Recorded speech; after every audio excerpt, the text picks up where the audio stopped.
Change makers, and welcome to The Core, sponsored by Red Apple & This is your Everything Education podcast. We talk about current events, books to read. We interview education leaders, hear their stories, learn from their biggest lessons, and they share what they wish you knew about what it means to be in education today. I'm your host, Dr. Kia Turner. Buckle up for small seeds of inspiration that can lead to big changes in your classroom practice. Let's take a bite out of today's guest.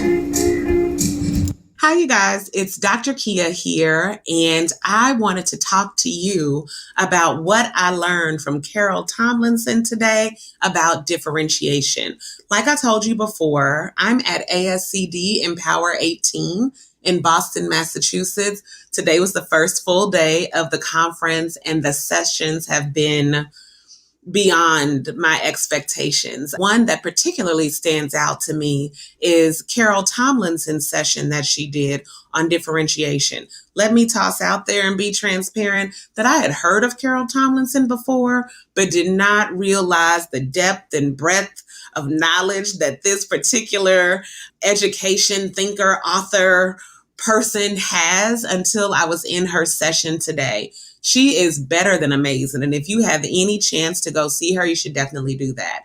Below this video, I have links to the full session in case you want to watch it. It's 90 minutes, but I have the whole thing below. And then I also have the link to her website where you can get all of her leadership books, all of her books on differentiation. She has one that's called Leadership for Differentiating Schools and Instruction. She also has one called The Differentiated Classroom and The Differentiated School. I mean, the list just goes on. So if you have a chance, go ahead and order those, and they're available through her website. What I wanted to talk to you about, though, for those of us who need the quick and dirty, like, hey, I wasn't at Empower 18, tell me what was talked about. Here are the big takeaways that I have from Carol Tomlinson's session, which, by the way, was packed full of educators. I mean, people sitting on the floor and in the aisles, just lining up to hear what she had to say, which tells me that differentiated instruction is a topic that all of us can connect to and that all of us are looking for resources on. So I was really happy to be in the room, and I got it on video for all of you who couldn't be. Okay, so the first thing that she points out is that if you're creating a differentiated lesson, it needs to have KUD. K is know, U is understand, and then D is do. So for K, it's like, after this lesson, what do I want students to definitely know? And then with U, what do I want them to understand as a result of that knowledge? And then D for do, what do I want them to be able to do as a result of that understanding? So we know I'm an ELA teacher for life, okay? It made me think like theme, right? So if I were designing a lesson using KUD, I would say I want students to know what theme is, and then I want them to understand how theme develops across a story. And then I want them to be able to pick out a theme or themes in a text that they're reading. Does that make sense?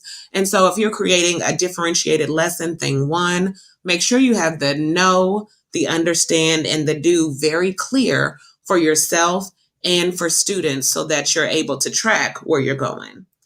The second thing, my second big takeaway, I'm not saying that this is Tomlinson's big takeaways. These are Dr. Kia's big takeaways, just tossing that out there. But the second that I took away was that children need to have choice in how they demonstrate their learning. She specifically mentioned how so many of us in education are preoccupied with, this is a visual learner. I know, because I do it too. This is a visual learner. This is an auditory learner. This is a musical learner. And so we sort of box students in with that. And she said, instead, we need to think of it as like a continuum, like, wow, you can show me that you understand this concept in a variety of ways, be that music or print or art. And so students need to have a choice in how they show you they understand a concept. However, that choice needs to be framed by a very clear rubric that lets them know what success is going to look like. So if we were using my theme example from earlier, students could show me they understood how a theme developed across the text in a variety of ways. They may want to make a song about the theme. They may want to do a video, which would make my soul happy, about the theme. They may want to write a story of their own with the same theme. They can do any of those things as long as they meet whatever my criteria for success happen to be.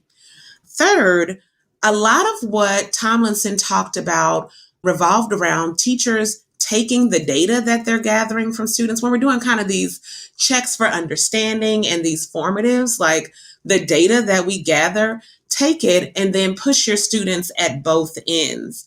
So don't just look for students who don't understand, but look for students who do, and then build in via pulling them in small groups or adding extra activities onto your assignments, extra stretching questions onto your assignments, build in opportunities for those higher learners to reach higher. And then for your lower ones, build time into your classroom through careful organization for you to be able to pull that small group and work with them. And honestly, I'm pretty sure you can do the same thing with your high functioning students, like pull a small group of them and push them even further. Anyway, the differentiated classroom session really took me by surprise. Not only was it remarkably clear, but there are actionable things that we can all just do tomorrow. So, number one, if you're thinking about designing a lesson, keep KUD in mind. What do you want students to know?